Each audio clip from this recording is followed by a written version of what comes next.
Assalamualaikum warahmatullahi wabarakatuh. Alhamdulillah rabbil alamin, hamdan yuwafi ni'amahu wa yukafi'u mazidah. Asyhadu an la ilaha illallah, asyhadu anna Muhammadan abduhu wa rasuluh. Allahumma shalli ala nabiyyina Muhammad wa ala alihi wa ashabihi wa li baitihi wa dzurriyyatihi jama'in ba'd. Gimana Bapak Ibu? Masih kuat? Udah jam 9. Udaranya gitu lagi ya, udara ngantuk. Gimana? Ada ngantuk gak? Enggak ya? Serius nih? Baik.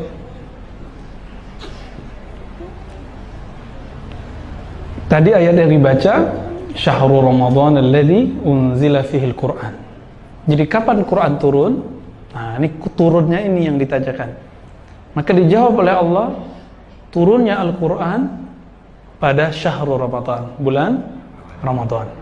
Tapi tidak disebutkan tanggalnya berapa, malam keberapa.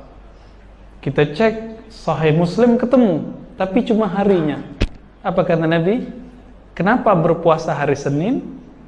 Nabi menjawab, "Dzaka yaumun wulidtu fi." Itu hari aku dilahirkan, wa unzila ilayya, dan diturunkan Al-Qur'an kepadaku malam itu. Berarti malam Lailatul Qadar saat itu malam Senin. Berarti Ahad malam Senin. Nggak ketemu tanggalnya, cuma disebutkan begitu. Kita buka lagi kitab. Sudah pernah dengar belum kitab judulnya Musnad Ahmad? Pernah dengar? Barusan ya. Sebagian sudah pernah dengar ya. Imam Ahmad, guru Imam Bukhari, murid dari Imam Syafi'i, meriwayatkan dari Ibnul Asqa bahwa Nabi SAW mengatakan nuzilat suhufu Ibrahim, diturunkan suhuf itu lembaran, bukan mushaf, lembaran wahyu kepada Nabi Ibrahim pada hari sittin madaina min Ramadan, di hari ke-6 yang telah berlalu dari Ramadan. Berarti kalau hari ke-6 udah lewat, hitungannya berapa? Udah lewat 6 hari. Malam ke-7. Ganjil ya. Di riwayat Imam Ahmad juga disebutkan Taurat turun, disebutkan di situ hari ke-12 malam 13. Kemudian Injil turun setelah itu lagi 18, berarti malam 19. Wa unzilatil furqan, wa unzilal furqan, diturunkan Al-Qur'an, disebut juga Al-Furqan, li arba' wa ishrina, pada malam yang sudah lewat 24 malam. Berarti malam ke-25 baru nyambung. Inna anzalnahu fi lailatul qadar. Sesungguhnya kami turunkan Al-Qur'an pada malam Lailatul Qadar. Lailatul Qadar bukan sebelum 20, tapi setelah 20. Gitu. Tapi kenapa Taurat, Injil kok diturunkan malam 18 atau 17? Berarti dulu Lailatul Qadar pernah juga malam sebelum 20. Kok ada yang di awal di malam ke-7? Berarti dulu di masa para nabi terdahulu Lailatul Qadar juga ada sebelum. Nah, di zaman Nabi Muhammad SAW Lailatul Qadar itu malam ke-25. Tapi riwayatnya kadang-kadang 27. Akhirnya digabung oleh para ulama, ya sudah malam ganjil. Repotnya kalau Muhammadiyah sama pemerintah beda. Muhammadiyah sudah puasa duluan, pemerintah dalam tim isbat puasanya hari esok. Wah, ini ganjilnya ada dua nih. Gimana caranya? Oh, di situ ada jawaban lagi, Pak. Hamba yang memberhalakan Lailatul Qadar atau yang menyembah Allah yang memuliakan Lailatul Qadar. Kita ibadah karena iming-imingan 1000 bulan atau kepada Allah yang memuliakan malam itu? Allah yang memuliakan. Maka imam di Mekah dulu ada namanya Syekh Ahmad Zaini Dahlan, guru dari pendiri Muhammadiyah, dulu dari pendiri NU, dulu dari pendiri semua gerakan-gerakan di Indonesia. Gurunya di Mekah namanya Sayyid Ahmad Zaini Dahlan. Apa kata beliau? Man arafallah fa kullu lailatin lailatul qadar. Siapa yang sudah kenal bagaimana Allah itu, semua malamnya seperti Lailatul Qadar. Dia rajin mengejar Lailatul Qadar setiap malam. Bukan hanya nunggu malam 21, 23, 25, 27, 29. Maka kita ini hamba qadar atau hamba Al-Qadir, Allah yang Maha Kuasa? Itu aja pertanyaannya ya. Bagaimana proses turunnya? Anzal, turun itu mesti dari atas ke bawah. Ya kan? Sedangkan Allah itu tidak butuh tempat. Ketika disebut Allah bersemayam di atas aras, hanya Dia yang tahu maknanya. Itu akidah Ahlussunnah. Ya, mikir-mikirin itu udah keluar dari manhaj Ahlussunnah. Ya, maka kita serahkan maknanya kepada Allah. Orang yang mengatakan Allah begini-begini itu udah enggak benar lagi. Dia mulai memikirkan zat. Ibnu Abbas mengatakan la tafakkaru fi dzatillah, jangan pikirkan zat Allah. Apa kata Allah? Allah ciptakan al-qalam yang disebutkan tadi di Al-Alaq, bil qalam ya, dengan al-qalam. Apa kata Allah kepada al-qalam? Wahai qalam, uktub. Lalu bertanyalah al-qalam. Jadi al-qalam itu arti harfiahnya apa? Pena. Tapi itu bukan pena yang kita punya itu. Ini pena gaib. Bukan pena yang ada tintanya itu, ya, bukan yang mereknya macam-macam itu, bukan ya. Itu apa mereknya itu? Gak tahu ya. Snowman. Oke. Kalau Snowman kan nggak ada. Ketika Allah mengatakan uktub, tulislah wahai qalam. Apa kata qalam? Fama aktub. Apa yang akan aku tulis ya Allah? Dijawab oleh Allah Ta'ala, uktub bismillahirrahmanirrahim. Tulislah bismillahirrahmanirrahim. Nah, disitulah ternyata ayat pertama bukan Iqra, tapi bismillah. Di Lauh Mahfuz sana. Itu sebabnya ulama ahli qiraat semua. Jadi nanti kalau adik-adik ini yang kecil-kecil, kalau bapak ini kan udah nggak ada waktu belajar qiraat ya.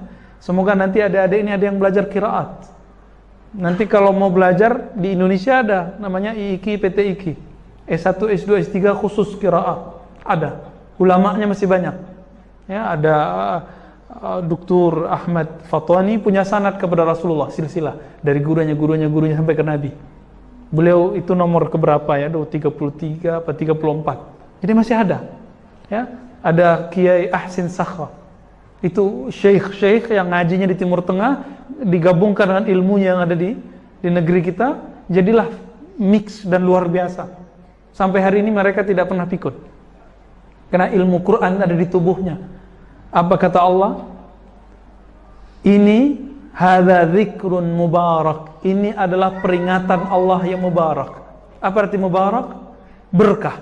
Maka siapa yang membacanya diberkahi. Siapa yang menyimpan di rumahnya lalu dia baca diberkahi. Pasti diberkahi. Satu kali saya lagi susah hidup saya. Ya, lagi susah, Pak. Susah tapi pikiran saya nggak susah. Hidup aja yang susah, emang hidup ini susah. Ya, hidup ini memang begitu. Kalau nggak susah nggak hidup namanya. Ya. Maka kita harus kena macet, pergi, pulang. Akhirnya saya ingat-ingat ayat apa yang menyebutkan Tuhan, Al-Quran itu suci, Al-Quran itu la yamassuhu ilal mutahharun, dan segala macamnya. Oh, ini Al-Waqi'ah. Maka kita baca Al-Waqi'ah berkali-kali. Kira-kira 7 kali saya berhenti.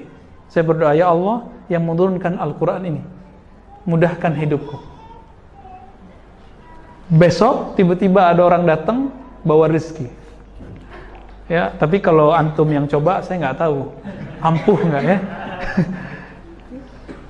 Itu kejadian, Pak.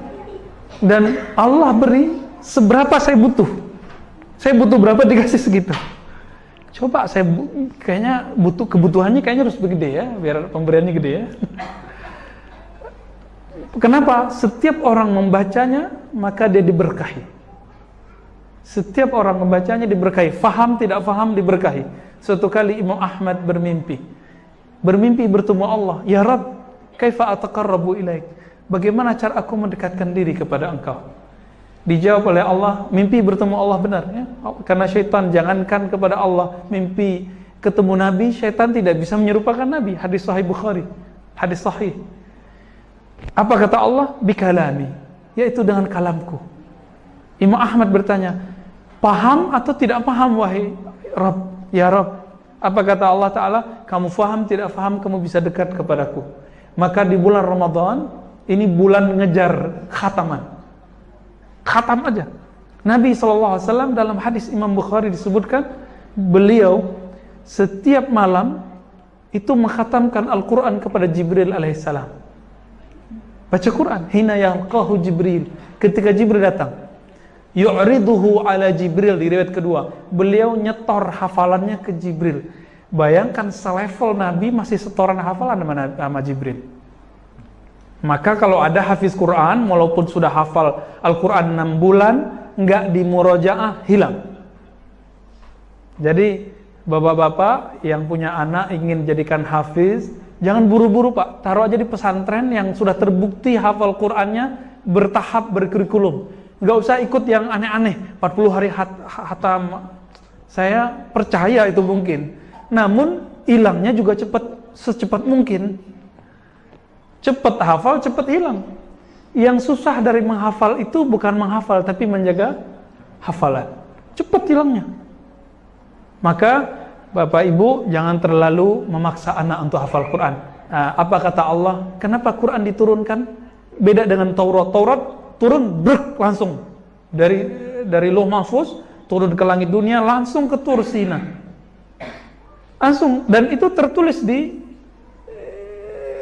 batu, langsung ditulis. Maka kemudian apa bedanya dengan Quran? Allah mengatakan linusabbita bihi fuadak. Al-Quran pun Allah turunkan bertahap supaya hafalannya mantap. Jadi Nabi berapa lama menghafal Quran? 20 tahun lebih. Jadi jangan bangga hafal Quran 6 bulan. Maka seumuran Bapak itu masih bisa hafal Quran. Abu Bakar umur berapa ngafal Quran? Umur 60 Pak. Umur 60-an baru, bukan, umur 50-an ya, 50 hafal Quran.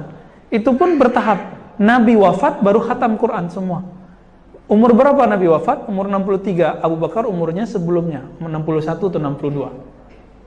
Berarti Abu Bakar baru hafal Al-Quran semua umur 63, 61. Jadi Bapak-bapak coba deh ya, kepala kita ternyata gede sekali Pak. Itu banyak yang kosong, keisi sama iklan ya, nonton TV, iklan-iklannya masuk ke dalam tuh ya, YouTube sama iklannya masuk ke dalam semua, buang-buang memori. Kenapa tidak dimasukkan Al-Quran?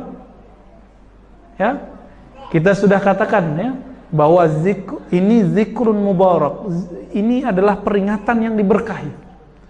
Namun kebanyakan orang kalau belajar Quran, belajar pengajian itu takut. Kenapa? Takut dapat beban, dibantah oleh Allah Ta'ala. Dalam surah Thaha Allah mengatakan, ma anzalna alaikal qur'ana litashqa, kami tidak turunkan Al-Quran kepadamu untuk membebanimu. Maka orang yang sudah kenal Allah itu bukan beban, tapi kenal Allah itu lebih indah daripada kenal lawan jenis yang kita cintai. Sekarang lagi ramai sesama jenis ya, repot sekali itu.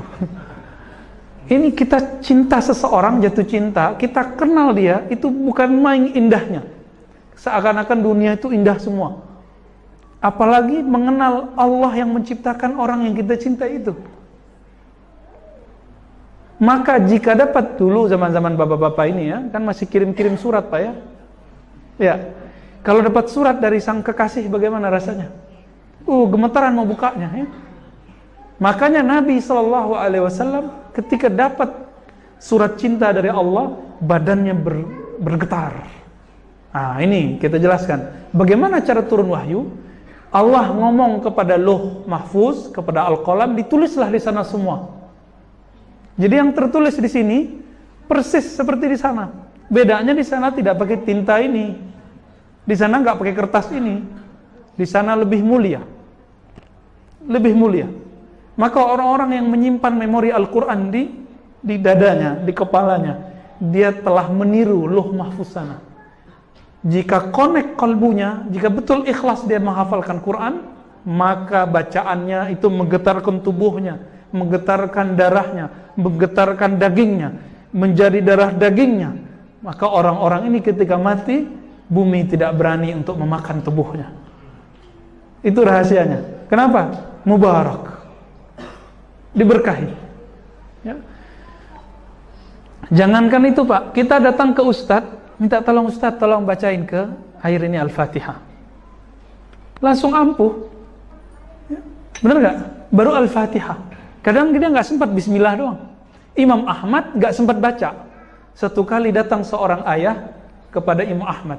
Ya Aba Abdullah, wahai ayah Abdullah Ahmad bin Hanbal, putriku kesurupan, diganggu jin, gak tahu kenapa. Tolong bantu aku. Apa kata Imam Ahmad? Saya lagi sibuk bantu ibu saya. Udah, ini saya punya sendal yang saya pakai untuk baca Quran, khatam Quran sambil jalan.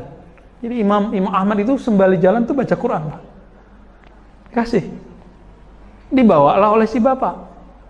Cuma diginin, ketuk dikit di kepala si perempuan, langsung bangun dia. Langsung sadar. Cantik lagi dia. Tapi ketika Imam Ahmad meninggal, balik lagi jinnya. Kenapa? Dia masih bersandar kepada sendal, belum bersandar kepada Allah Ta'ala. Nah, bagaimana hebatnya? Itu belum Qur'annya, baru sendal yang pakai Qur'an. Sendal orang yang hafiz Al-Qur'an. Tapi pertanyaannya sekarang yang hafiz Qur'an kayak Imam Ahmad gak sih? Itu problemnya hari ini. Apakah Al-Qur'an itu betul-betul mengalir ke tubuhnya, mengalir ke jiwanya, mengalir ke otak pikirannya? Nah, itu persoalannya, ya. Imam Syafi'i itu bisa ngitung berapa alif lam di dalam Al-Qur'an. Kenapa? Seperti Nabi, Imam Syafi'i pengen tiru. Maka Imam Syafi'i dari subuh sampai maghrib khatam 1. Dari maghrib sampai subuh lagi khatam 1. Berarti sebulan Al-Quran khusus Ramadan 60 kali. Khusus Ramadan. Karena Ramadan itu bulan kuantitas. Yang penting angkanya banyak. Angkanya banyak. Maka Imam Syafi'i bisa mengkhatamkan 60 kali Al-Quran. Sudah khatam belum Qurannya? Sebagian udah? Belum ya. Santri kita di Ma'had sudah khatam Quran. Ada yang sudah khatam berkali-kali. Saya ketemu orang tua teman kita, orang Buton sana, itu bangun pesantren Pak, tapi nggak ngerti bahasa Arab. Tapi dulu dia pernah pengaji, kayaknya mungkin pernah belajar tapi lupa. Belajar ke gurunya, tuan gurunya bilang, Quran itu sudah lebih dari segala-galanya. Lalu dia nanya lagi, Pak Kiai, ajarkan saya ilmu yang keren, zikir yang mantap. Emang ada yang lebih tinggi dari Al-Quran? Udah kamu amalkan Quran. Itu Qurannya Pak, Quran lama dibawa kemana-mana. Waktu teman saya wisuda, Qurannya udah lecek, ya, udah nggak ada covernya. Ternyata beliau sepekan bisa khatam 3 kali. Jadi sehari 10 juz, sehari 10 juz, sehari 10 juz. Itu kalau ada yang nyakitin beliau, bukan beliau yang perlu membalas, Allah yang langsung balas. Beliau ada hajat, Allah yang memudahkan urusannya, bukan beliau yang susah mengurusnya. Itu orang yang sudah cinta Quran.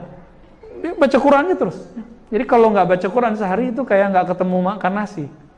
Jadi Quran itu bagi dia makanan. Udah dijadiin makanan belum bagi rohani kita? Belum ya? Cemilannya Quran gitu. Ini kita cemilannya masih YouTube ya, TV. Masih itu. Gimana kemudian akan menjadi kekasih Allah? Apa pasrah makan Allah? Dari Lauh Mahfuz. Lauh Mahfuz itu di atas langit 7. Terus turun. Dan satu huruf itu dikawal malaikat. Nah, ini kita sebutkan satu kisah aja. Masih ingat surah Al-Hasyr? Huwallahu alladzi la ilaha illahu alimul ghaibi wasyahadah huwar rahmanur rahim. 3 ayat terakhir. Itu ayat dikawal dari langit sana sampai turun ke langit dunia, belum turun ke bumi. 70.000 malaikat. Sab'una alfan minal malaikah. 70.000 malaikat. Dalilnya ada dalam Sunan Abu Dawud. Hadisnya hasan. Hadis hasan sama seperti hadis sahih dalam Hujjah. Lalu bagaimana dengan hadis ini? Ini 3 ayat dibawa oleh 70.000 malaikat. Bagaimana kalau 7 ayat? Bagaimana kalau semua Al-Quran? Ayat yang pendek 4 ayat doang, tapi itu lebih banyak lagi. Al-Ikhlas, Qul huwallahu ahad, itu yang mikul turun ke bawah banyak, Pak. Bahkan turun berkali-kali. Maka disebutlah Al-Ikhlas sepertiga Al-Quran. Jadi setiap ada orang membaca Al-Quran, itu malaikat yang tadi bawa itu, dia akan datang lagi. Mau nggak ditemenin malaikat? Ditemenin jin atau temenin malaikat maunya? Tapi jangan heran, jin itu hafal Quran juga sebagian. Maka kalau ada orang kesurupan dibacain ayat, dibacain balik sama dia. Maka bedanya apa? Ruqyah itu bedanya dengan membaca. Ruqyah qiraah kan beda. Ruqyah itu mesti disembur. Itu baru ada efeknya. Kalau kita baca-bacain doang ya dia baca lagi. Apalagi jinnya tinggal dekat masjidnya, hafal di ayat kursi, Pak. Jadi Al-Quran turun pertama kali turun ke langit dunia, semuanya. Semua Al-Quran itu turun ke langit dunia. Maka turun perlahan-lahan. Bismillah turun Iqra, turun Muzammil, Muddathir, Wadduha, terus sampai kemudian Idza Jaa Nasrullah dan ayat riba dan Al-Yawma Akmaltu Lakum selesai. Dan itu panjangnya bukan main. Supaya apa? Linusabbita bihi fuadak, supaya orang menghafalnya mudah. Jadi jangan tergesa-gesa, wala tu'ajjil, ya. Jangan tergesa-gesa. Jangan menghafal pakai hawa nafsu, menghafal pakai qalbu. Karena Quran linusabbita bihi fuadak. Fuad itu qalbu. Quran itu untuk qalbu. Syifa lima fis sudur, mengobati qalbu. Enggak ngobatin otak dia. Otak itu tergantung qalbu. Qalbu benar, otak benar. Kenapa? Idza salaha salahal jasadu kullu. Kalau qalbu benar, semuanya benar. Maka saya dulu waktu masih MTS belajar Al-Quran itu kayak mau disiksa, Pak. Enggak suka. Jadi paling benci itu guru bahasa Arab sama guru Quran hadis. Tapi ternyata Allah itu berkehendak lain. Allah itu merubah hati secepat mungkin. Tiba-tiba saya ketemu ada seorang ulama Muhammadiyah tua yang sudah lama mengajarkan, kalau di kampung saya namanya ngaji makna. Huruf per huruf diajarin, ya. Bismi, bi dengan ismi nama Allahu, Allah Rahman menyayang, Rahim pengasih, atau dibalik gitu, ya. Alhamdulillah segala puji, terus. Dan itu indah sekali. Cuma ngaji beberapa bulan, saya kemudian langsung jadi terbaik bahasa Arabnya di kelas. Kenapa? Cuma karena keberkahan ngaji Quran. Maka dengan Quran, otak saya bisa menjadi agak sedikit brilian lah, ya. Walaupun gak brilian-brilian amat, ya. Gak jadi juara umum, gak. Tapi untuk Quran kita nomor 1 di zaman itu. Dan dengan izin Allah, selama 3 bulan ngaji kitab gundul, kitab yang gak ada baris, langsung bisa ngomong. Langsung bisa ngomong dengan izin Allah. Kenapa? Babul hub, bab cinta. Ternyata orang yang belajar pakai cinta gak perlu ngafal. Maka adik-adik, supaya gampang belajar ilmu apa aja, cintai gurunya, cintai ilmunya. Bukan cinta love yang itu, ya. Tapi sayang hormat. Jadi sempat berpikir begini, kalau bisa semua pelajaran itu Al-Quran aja atau bahasa Arab aja. Jadi udah nggak senang sama yang lain. Nah, itu saking cintanya. Jadi kalau udah masuk guru bahasa Arab, kayaknya 2 jam di kelas rasanya 2 menit. Tapi kalau udah masuk guru bahasa lain, 2 jam rasanya 2 menit rasanya 2 jam, Pak. Di situ mulai mahnya muncul, ya. Apalagi belajar yang lain-lain. Bapak saudara makan Allah, kalau kita punya anak, ajarkan dia cinta kepada ilmunya. Nanti ilmunya itu nggak perlu dia capek-capek ngafal. Cukup ingat dia cinta, langsung semuanya masuk. Semuanya masuk.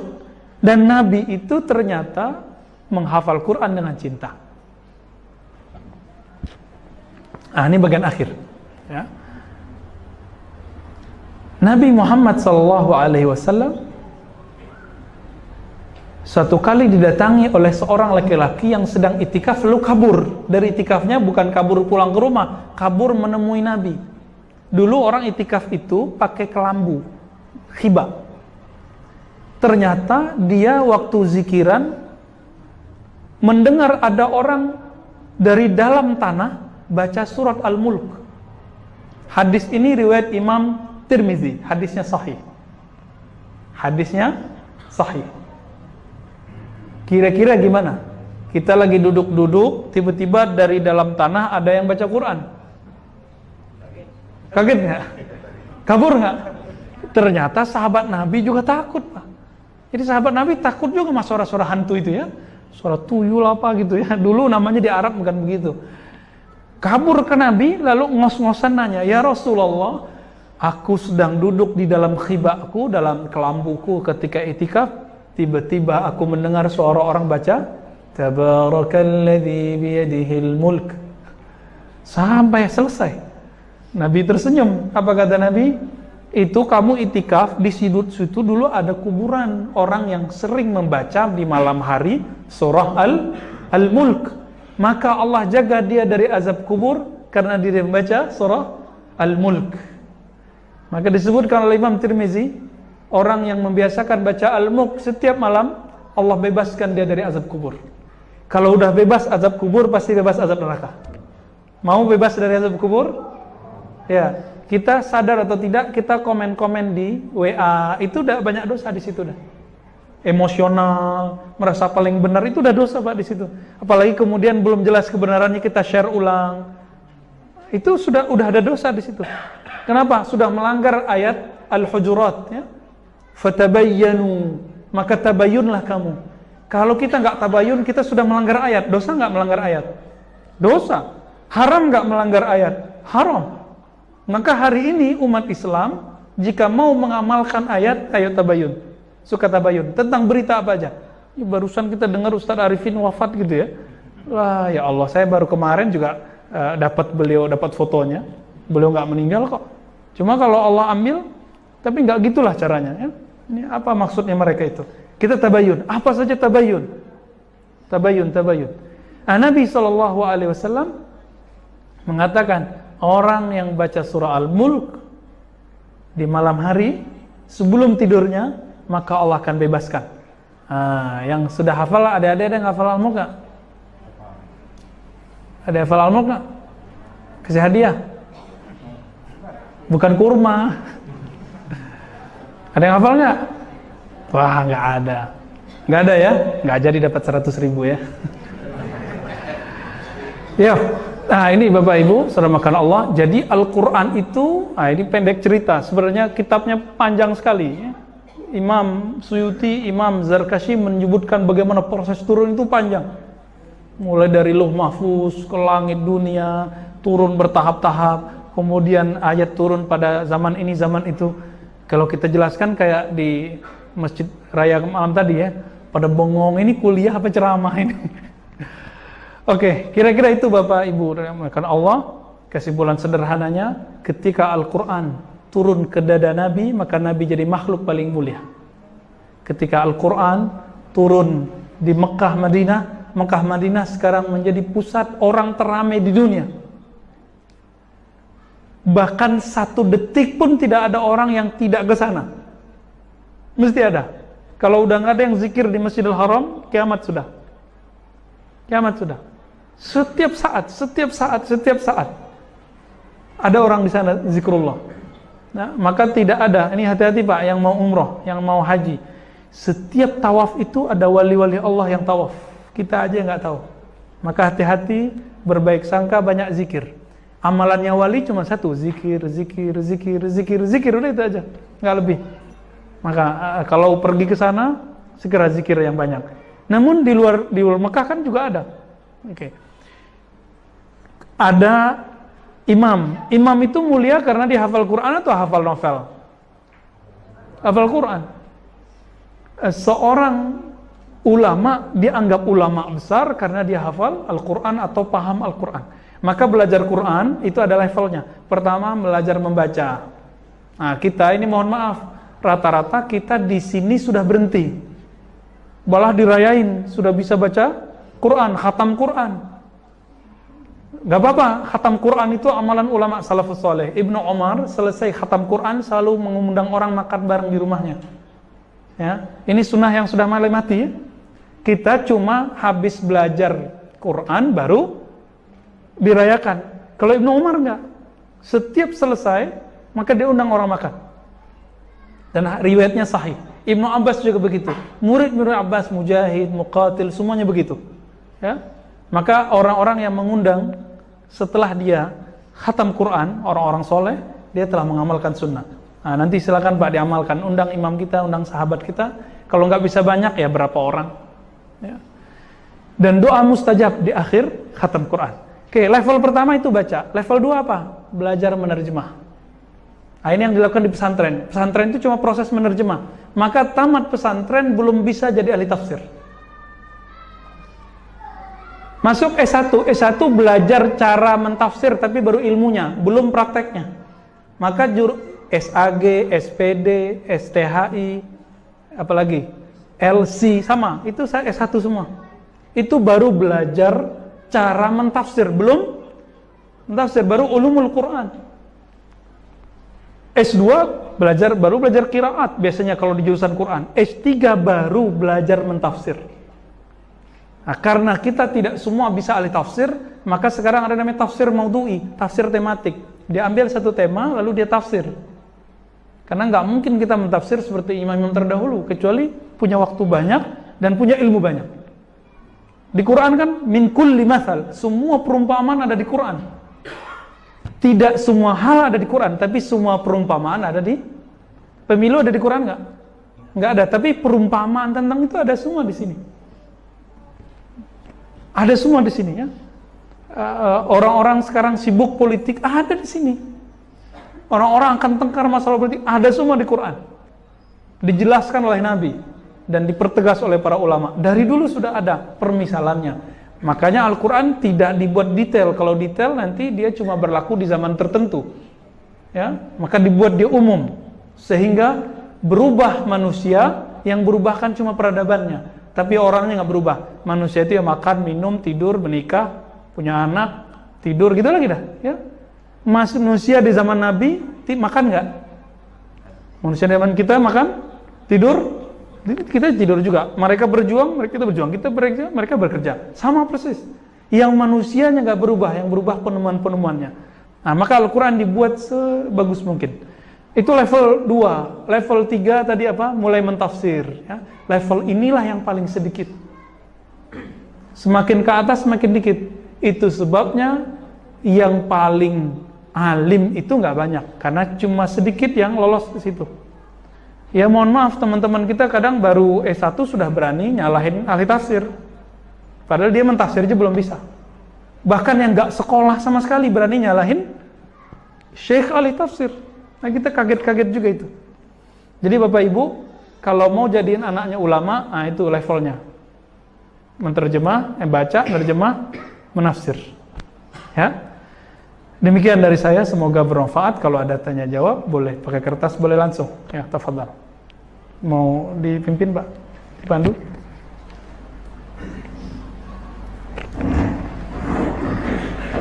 Silakan Bapak Ibu, kalau yang ada yang bertanya, boleh mengenai materi kita, boleh yang silakan.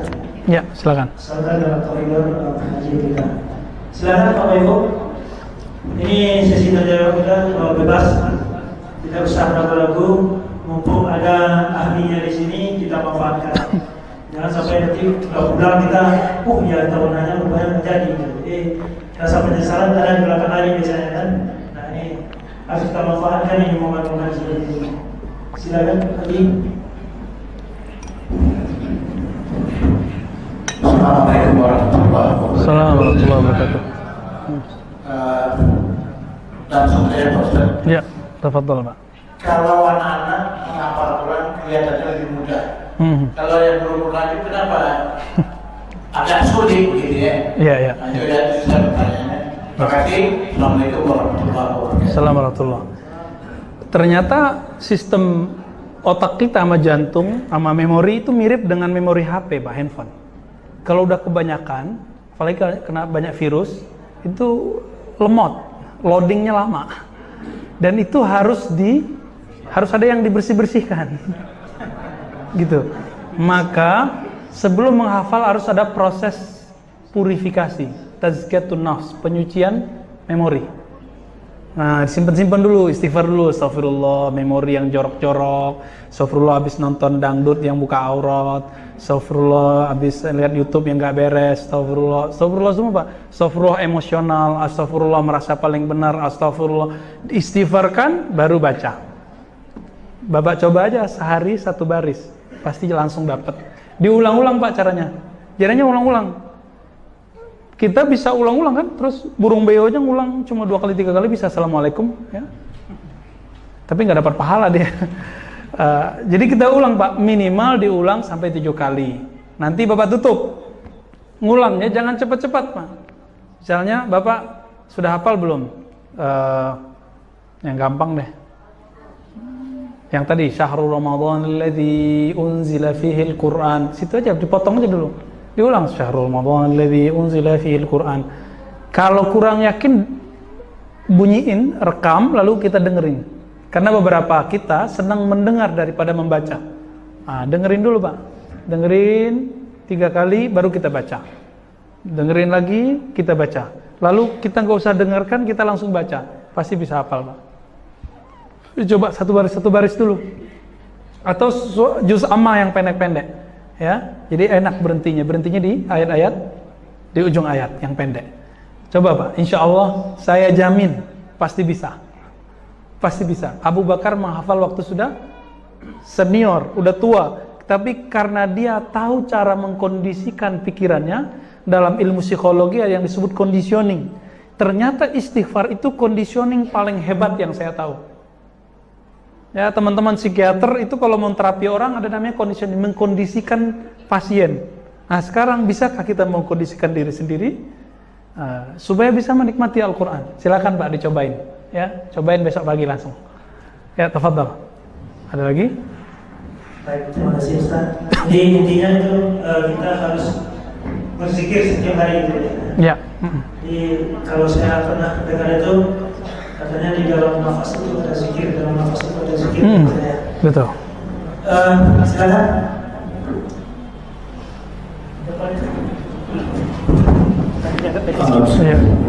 Assalamualaikum warahmatullahi wabarakatuh. Assalamualaikum. Boleh doa. Pertanyaan pertama, manakah yang lebih tinggi ibadahnya atau manakah yang lebih bagus kita hidup? Pertama, kita membaca Al-Quran itu one day one juz, tapi kita tidak tahu artinya, dibandingkan kita membaca satu ayat, kita baca artinya, tapi kita tidak sampai one day one juz, mungkin one day one page. Itu mana yang lebih bagus? Ya. Yang kedua, ini sedikit ada hubungan dengan postingan di FB, hubungan dengan pemilu gitu. Karena ada seperti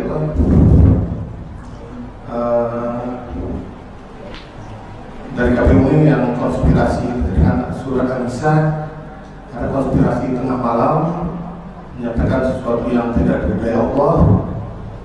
Allah Maha mengetahui. Jadi orang menghubungkan ini dengan pengumuman pemilu tengah malam. Ini kan ada kecurangan. Jadi orang lain postingan, wah ini nggak ada hubungan dengan pemilu, jangan asal comot ayat. Jadi apakah ini tidak bisa kita bawakan ke kehidupan sehari-hari? Ini adalah kecurangan, ya Allah tidak ridha. Apakah hanya ini kan hubungan dengan peristiwa Tumah gitu ya, Tumah menfitnah Zaid. Nah itu hubungan di zaman Nabi ini nggak ada bisa kita hubungkan dengan kondisi sekarang yang ada kecurangan. Ya. Yang pertama kok saya jadi lupa. Apa itu pertama tadi?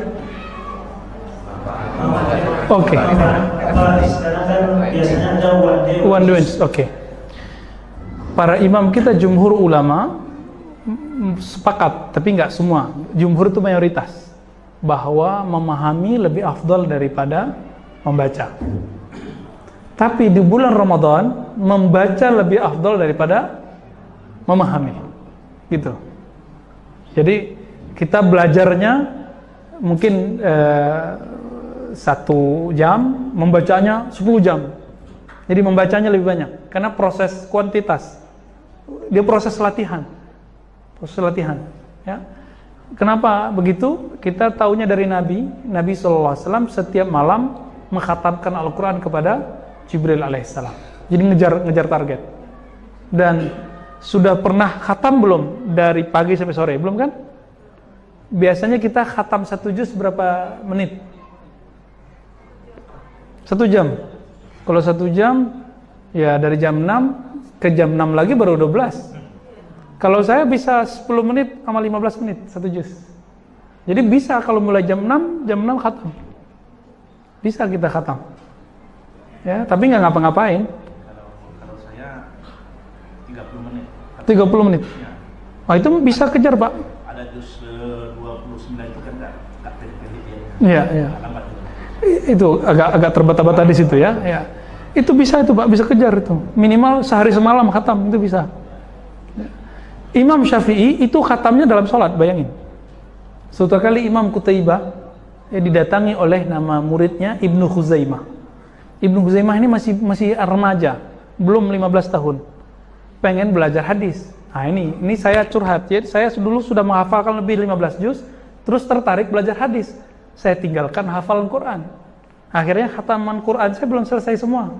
Paling nambah berapa dikit-dikit gitu. Pelan nambahnya. Tapi ngafal hadisnya lebih banyak jadinya. Nah, Imam Qutaibah, kok saya dapat riwayat ini pas udah selesai S3 gitu. Kenapa nggak dulu? Imam Qutaibah kita didatangi oleh anak muda yang cerdas namanya Ibnu Khuzaimah, ingin belajar sunnah, menghafalkan hadis. Apa kata Imam Qutaibah? Qutaibah ini teman Imam Syafi'i, tapi umurnya panjang. Wafat tahun 240, setahun sebelum Imam Ahmad bin Hanbal. Beliau ini kita didatangi anak muda, dia bilang, "Hei Ibnu Khuzaimah, kamu hafalin dulu Quran." Maka dia pulang, dihafalin Quran. Berapa lama dia hafal Quran? 6 bulan. Nah, ini metodologi baca Quran, menghafal Quran. Dia balik lagi ke Imam Qutaibah. Udah tahun 240 tuh. Udah pertengahan tahun itu. Apa kata dia? "Wahai Tuan Guru Qutaibah, aku sudah menghafalkan Al-Quran." Nah, ternyata nggak cukup orang hafal. Apa kata beliau? "Iqra'il Quran fi raq'ah." Khatamkan Quran dalam 1 rakaat. Bulan pertama dicoba 10 juz jebol ya. Pekan kedua nambah, pekan ketiga nambah, pekan keempat nggak nambah juga. Akhir terus diulang lagi, bulan depan diulang lagi, bulan depan terus lagi, baru selesai di bulan ke-6. Di bulan ke-6 dimulai ba'da isya sampai sebelum subuh khatam dia Quran. Maka dia datang ke gurunya, dulu kan nggak ada WA, nggak ada HP, nggak ada YouTube, nggak ada TV, nggak ada TV One. Nggak tahu kalau Imam Qutaibah ini kabarnya sudah innalillahi atau belum. Datanglah ke kota Baghdad, sampai di kota Baghdad kaget. Nanya, ketuk-ketuk pintu, ditanya, Tuan Guru, dipanggil Tuan Gurunya ada nggak? Nggak ada. Apa kata keluarganya? Kok kamu nggak tahu? Murid kurang ajar kamu ini ya? Masa guru mau mati kamu nggak tahu? Kaget dia. Hah? Guruku udah mati. Akhirnya datang ke kuburnya. Disitulah dia sholat qadha jenazah namanya. Itu boleh ya. Namun akibatnya apa? Efeknya apa? Efek positifnya setelah itu Ibnu Khuzaimah orang yang paling kuat hafalannya setelah Bukhari, Muslim, Abu Daud, Tirmizi, Nasai. Setelah imam-imam ini dia yang paling kuat hafalannya. Bernamalah kitab dia Sahih Ibnu Khuzaimah.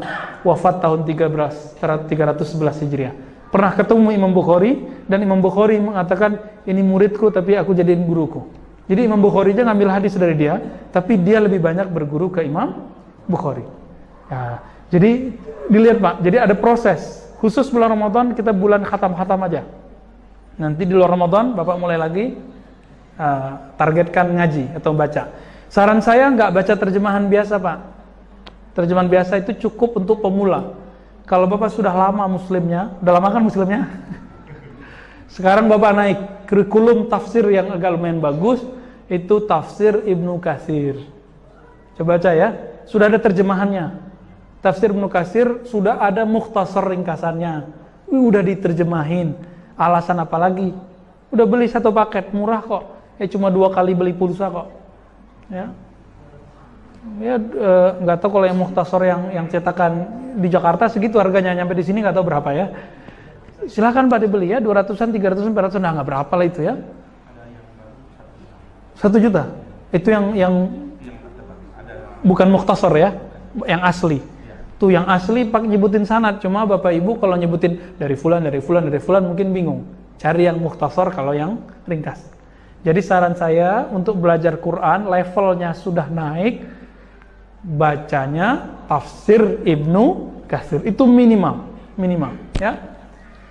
Kalau mau level tinggi lagi ada Pak, tafsir Al-Baidawi, tafsir Imam Tabari. Ini tafsir tertua, namanya kitab Imam Tabari. Ya, ulama salafus saleh. Ya, ada lagi?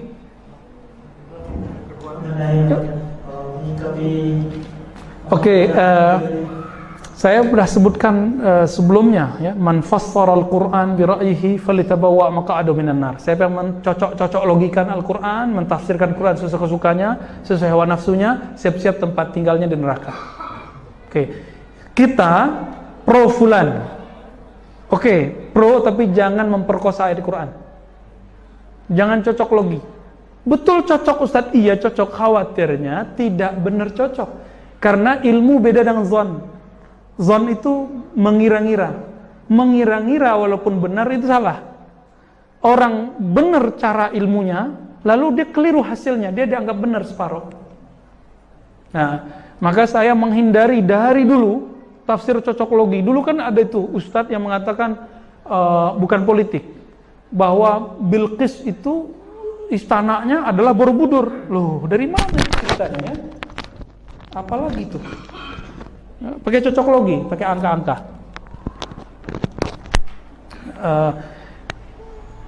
Ilmu cocok logi itu bahasa Arabnya ada, tapi sudah ada kaidahnya, namanya munasabatul Quran.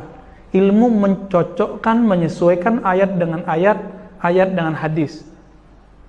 Tapi bukan ayat dengan kejadian yang rigid-rigid ini. Seandainya nggak cocok nanti gimana? Orang akan ngomong nanti, tuh Quranmu salah kan? Kan gitu nanti. Jadi saya cenderung dengan politik tertentu, tapi saya menghindari untuk mengaitkan kejadian politik dengan Quran.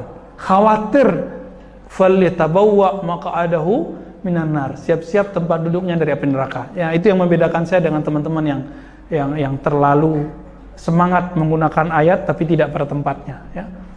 Hilang nanti saktinya Al-Quran kalau kita gunakan sesuka kita, gitu Pak, ya. Nanti akan muncul lagi tuh, ya. Dulu masih ingat waktu WTC ada yang pakai At-Taubah, itu nggak benar sama sekali, kan namanya cocok logi, ya. Dicocok-cocokin. Nah, ilmu baru ya muncul zaman now. Silakan Pak. Silakan, kalau ada lagi. Ini yang mau bapak aja, ibu gimana nih? Ibu ada nggak bahannya? Ibu. Banyak ibu. Pak satu dulu ya. Baik, assalamualaikum warahmatullahi wabarakatuh. Assalamualaikum warahmatullahi wabarakatuh. Singkat aja Pak Ustaz. Ya. Sekarang ini banyak ulama yang bagus, yang baik. Tapi ulama mana harus kita ikuti karena ada yang agak istilahnya ekstrim gitu. Jadi pengikutnya juga ekstrim. Jadi jangan kita yang awam bisa terbawa-bawa kayak ekstrim tadi. Bukan ulama es krim ya. Assalamualaikum warahmatullahi wabarakatuh. Ulama yang diikuti, ulama pewaris Nabi, pewaris akhlak Nabi, pewaris ilmu Nabi, pewaris khusyuknya Nabi, pewaris tahajudnya Nabi, pewaris zikir-zikir Nabi, pewaris politik Nabi, ada juga, ya, ada juga. Tapi lihat, Nabi ketika berpolitik, beliau lastu bitta'an wala bil'an, tidak suka mencaci maki, tidak suka melaknat. Lalu bagaimana dengan sekarang? Ya cari aja Pak. Ulama innama yakhsyallaha, surat Fatir ayat 28. Innama yakhsyallaha min ibadihil ulama. Yang takut kepada Allah itu cuma ulama. Maka ikutilah ulama yang takut dalam berpolitik, takut kepada Allah dalam berpolitik, takut kepada Allah waktu bekerja, takut kepada Allah waktu orasi.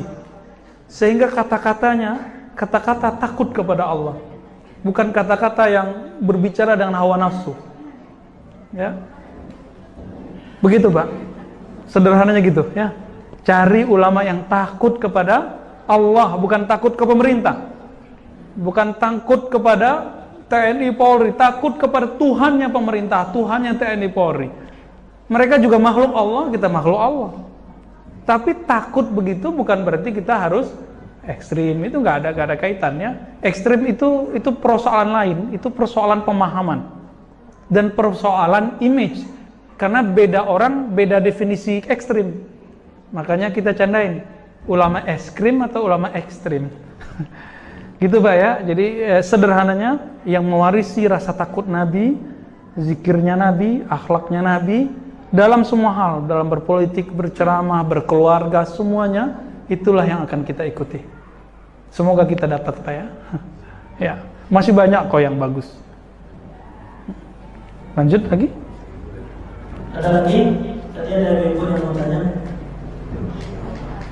Silakan.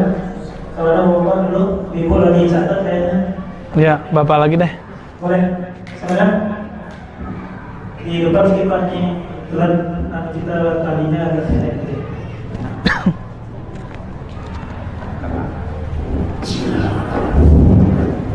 Assalamualaikum warahmatullahi wabarakatuh. Assalamualaikum.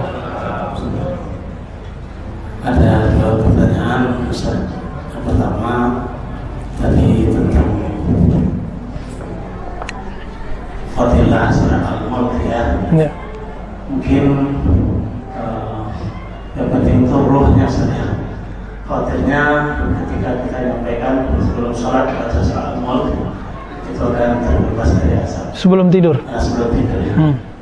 Jadi nanti bagi orang yang berpandangan sempit cukup dengan baca itu terhapus dengan dosa, terhapus dari siksa neraka, termasuk juga istighfar sampai 100 kali bebas dari dosa, sehingga merupakan tentang kewajiban yang lain.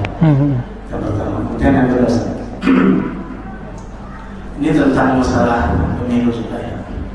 Kami ingin menanyakan tentang masalah surat Al-Maidah 21 tentang orang yang berkompromi bersama ya dengan orang-orang yang tidak menerima Islam ya. Kalau kita angkat masalah Maidah itu maksudnya orang Yahudi dan Nasrani itu mereka itu satu sama lain sering Aulia ba'dhum ba'dhum. Siapa yang bersama mereka maka mereka adalah golongan dari mereka itu. Jadi bagaimana tentang kita dihadapkan oleh dua kondisi atau dua keadaan, dua umat atau dua terpecah jadi dua bagian lah. Ada ulama yang pada sisi yang lain dan ada ulama yang dengan ijtihad. Jadi mohon ya kita biar umat kita ini tenang di dalam memilih, karena kita selalu menyerukan kepada umat Islam sekarang untuk makan. Ya, saudara-saudara kita yang hari ini sedang dalam konteks kita yang apa namanya yang mungkin punya keterbatasan pemahaman jihad lah gitu ya. Sehingga doa kita itu tepat sasarannya, doa kita itu benar adanya, yang kita doakan itu jelas siapa yang kita doakan, sehingga apa yang dirasakan umat ini tidak berada pada dua persimpangan. Dianggap satu benar ya, sehingga padahal yang benar menurut Allah itu yang seperti ini ya. Biasa. Jadi mohon penguatannya baik. Assalamualaikum warahmatullahi wabarakatuh. Saya tidak ahli politik. Fas'alu ahla dzikri in kuntum la ta'lamun. Tanya ahli politik kalau masalah politik. Namun saya dapat doa dari guru-guru kita mengajarkan satu doa. Kalimatnya dibaca begini, wala tusallit alaina man la yarhamuna. Jangan pimpinkan kami, jangan kuasai kami melewat tangan-tangan orang yang tidak mencintai kami. Nah, itu yang kita lazimkan terus.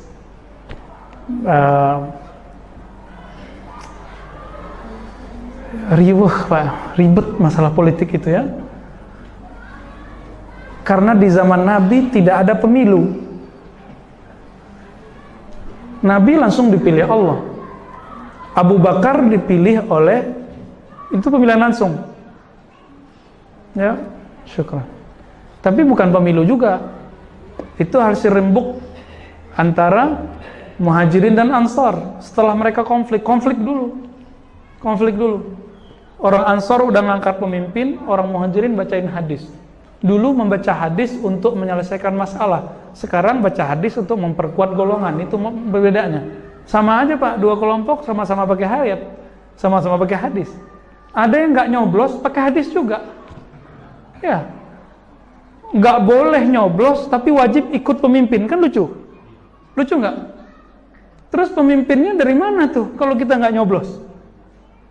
Udah nggak nyoblos tapi wajib ikut pemimpin. Coba kalau kita nggak nyoblos, siapa nanti yang terpilih? Ya, kalau yang terpilih bukan waliullah, wali syaitan gimana? Wajib patuh?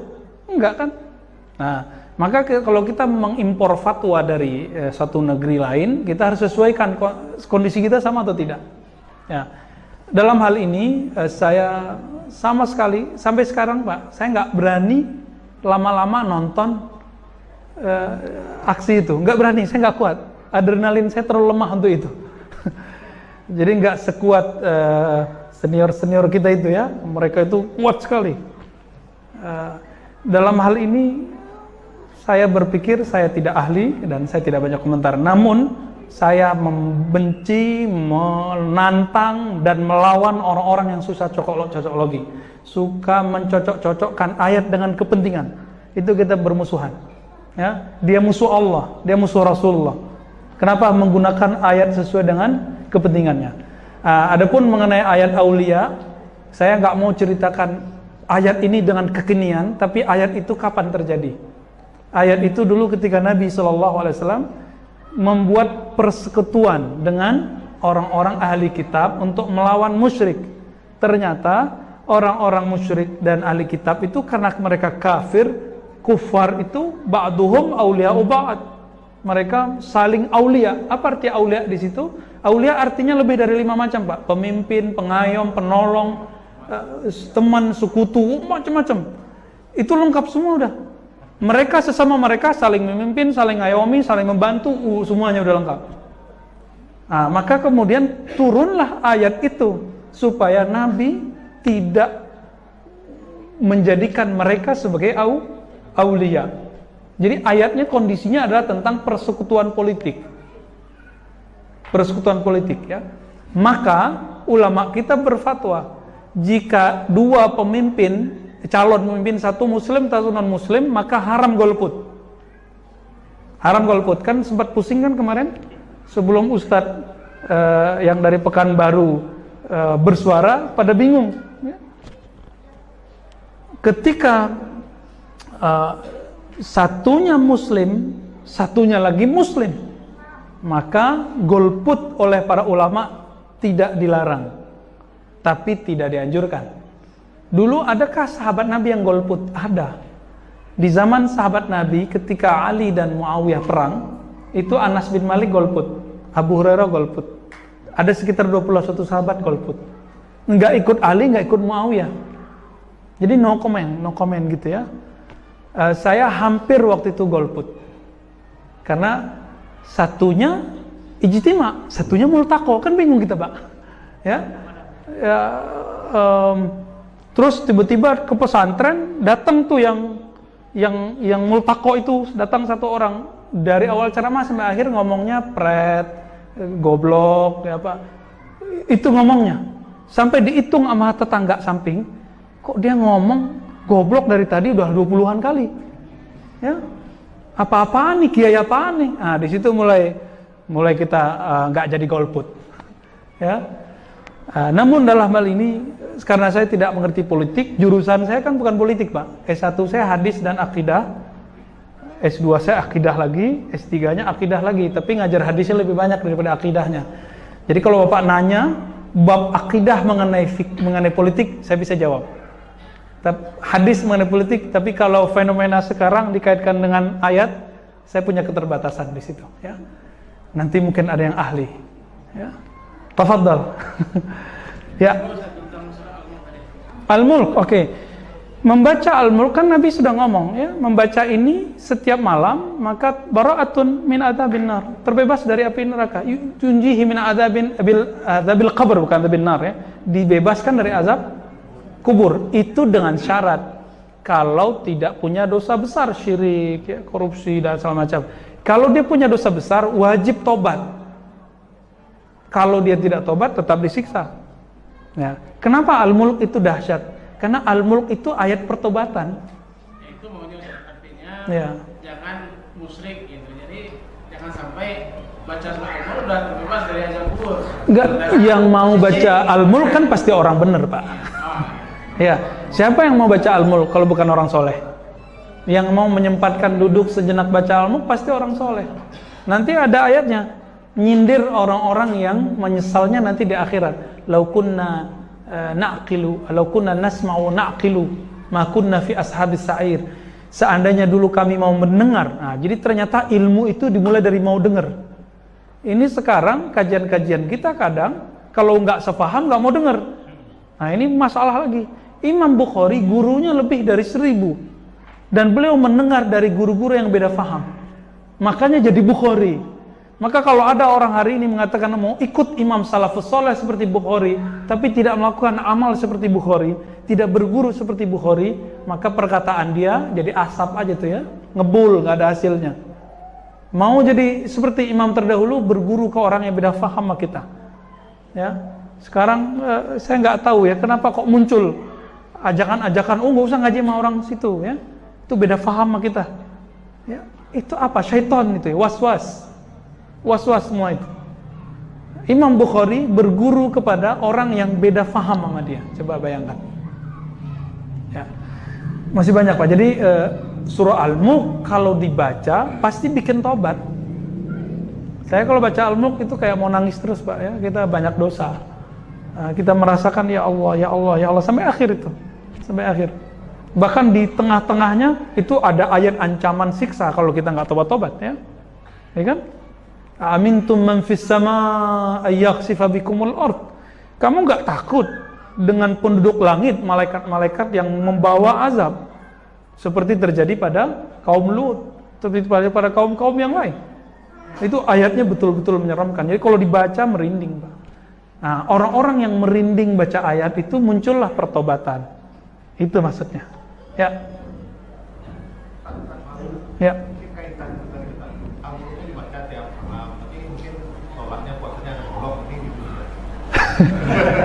Itu namanya belum makan nasi udah makan lauknya ya.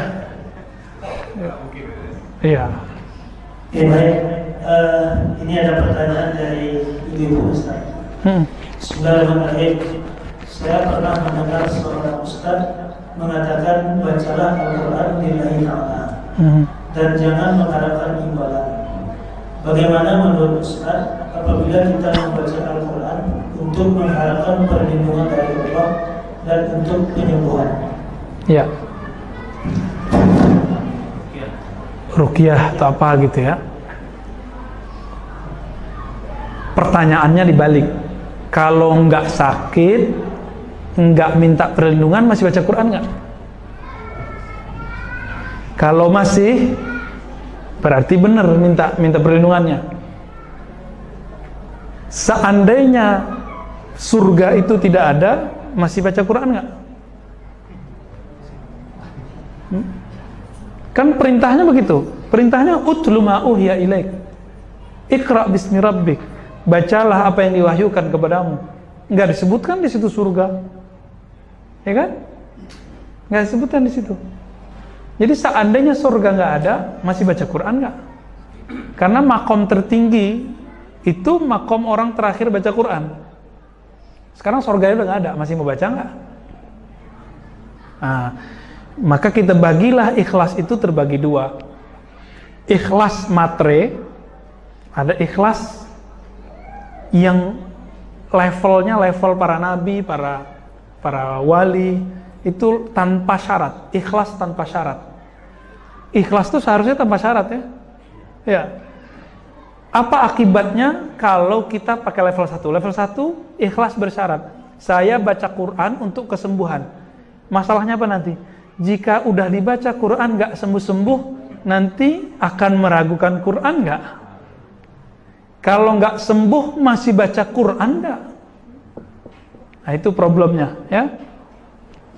Quran itu walaupun bisa mengobati fisik, tapi inti Quran bukan untuk fisik. Syifa'un lima fis sudur, mengobati yang di dalam hati.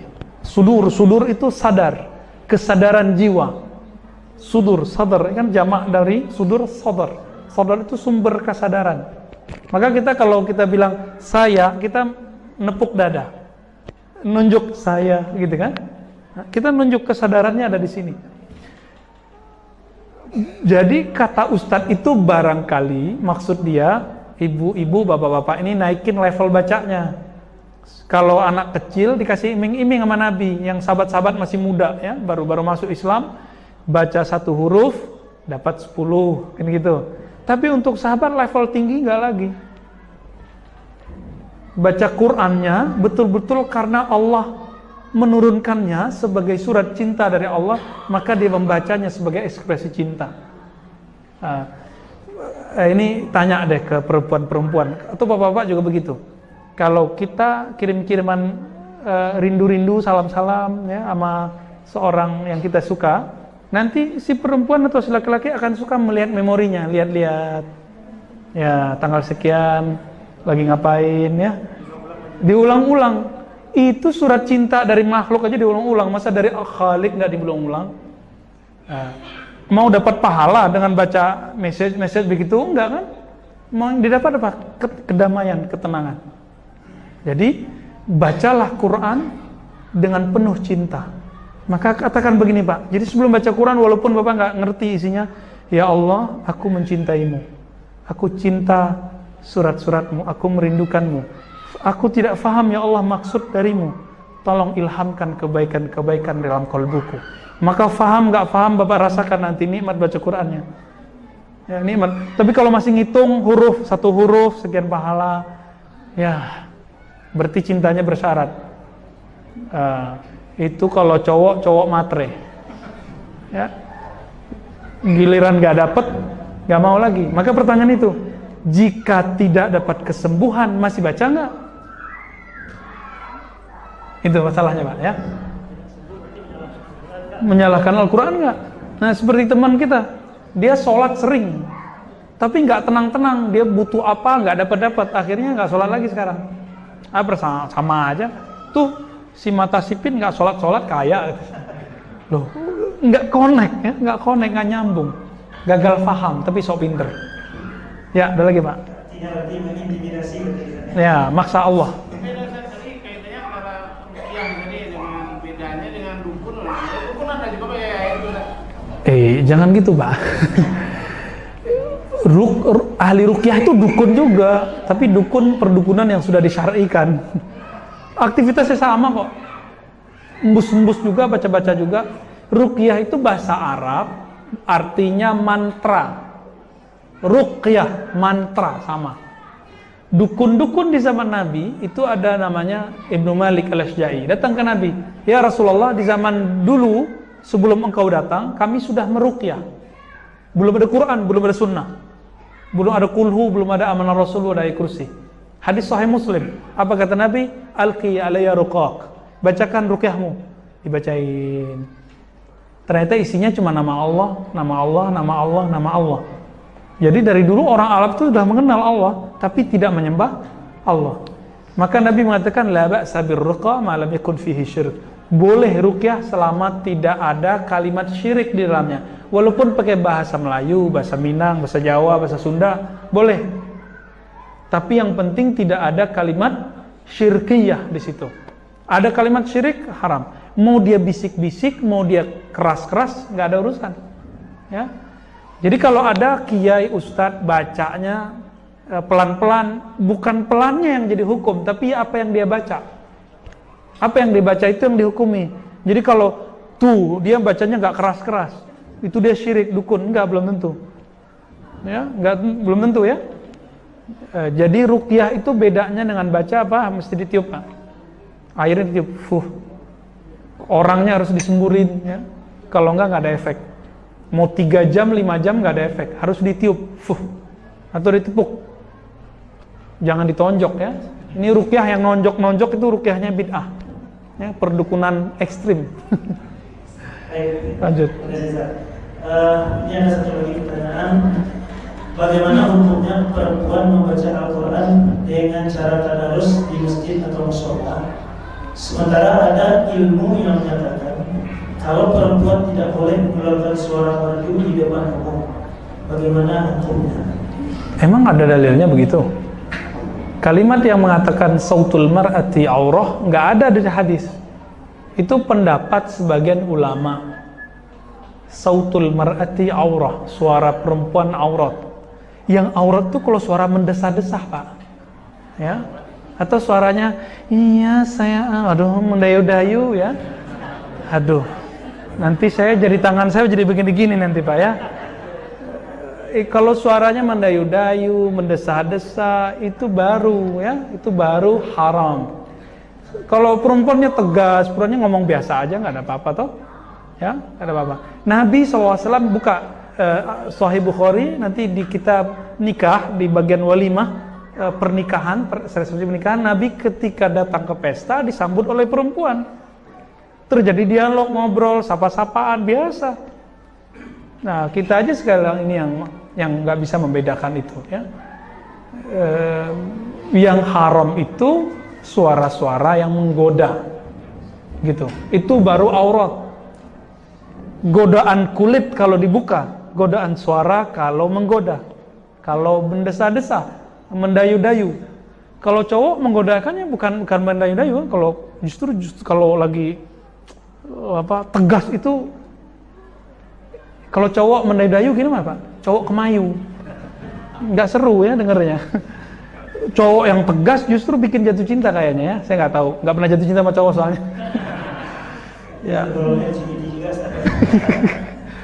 Ustaz, ini ada lagi pertanyaan. Assalamualaikum. Assalamualaikum. Saya mau bertanya tentang ghibah. Kalau kita bercerita tentang suatu kejadian yang terkait dengan seseorang, apakah termasuk ghibah?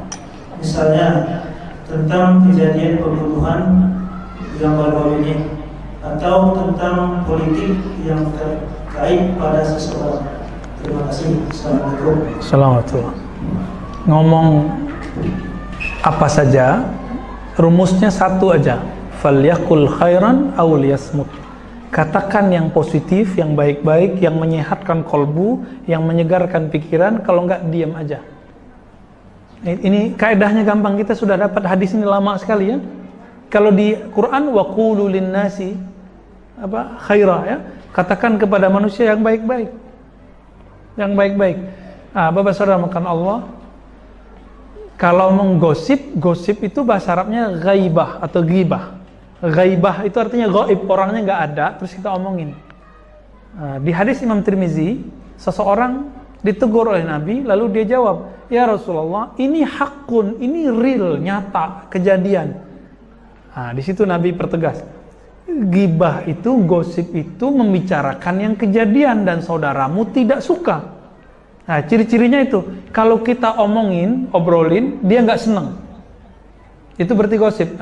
Kita taruh posisi kita di posisi dia di posisi kita. Nah gitu. Kalau seandainya saya di posisi dia, senangkah dia obrolin begitu? Kalau kita nggak senang Pak, berarti itu ghibah.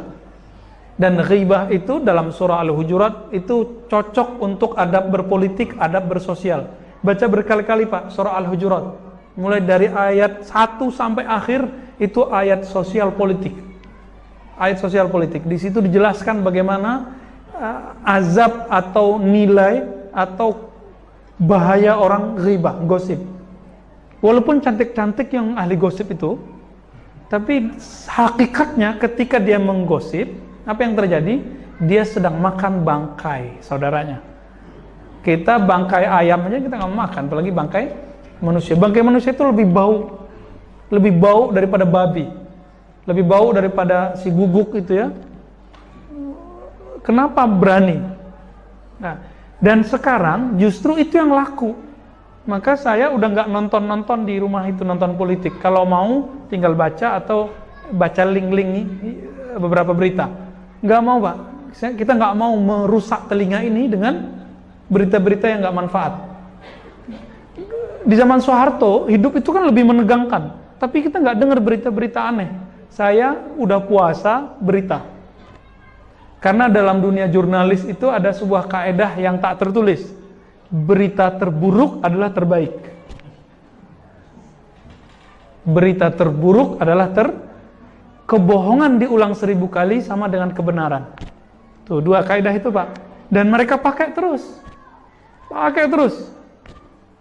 Maka saya udah nggak percaya, cari makan kok. Ya. Mereka cari makan kok. Kalau seneng begitu ya sudah nikmati, dan saya nggak mau. Ya. Ulama-ulama kita nggak mau. Maka dulu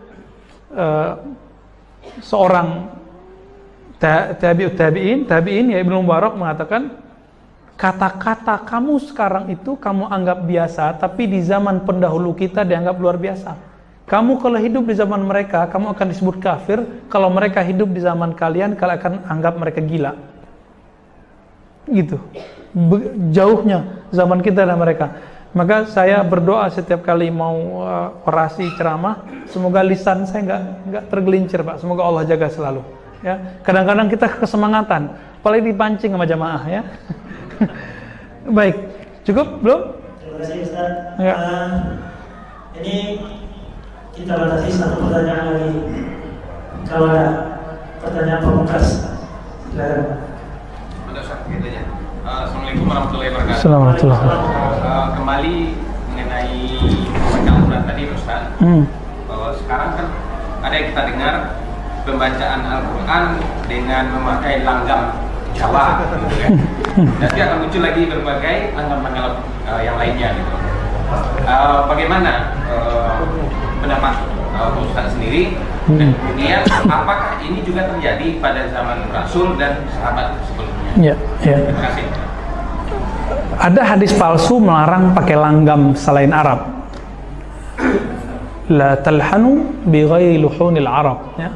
Jangan baca dengan irama selain Arab, tapi hadisnya palsu. Hadisnya, maka melarang orang pakai hadis palsu, ya kualitasnya sepalsu itu. Tiba-tiba kita dikagetkan, dulu ada yang sekarang pakai musabakoh itu apa namanya? MTQ itu iramanya macam-macam ya. Mbak Yati atau Mbak Yati?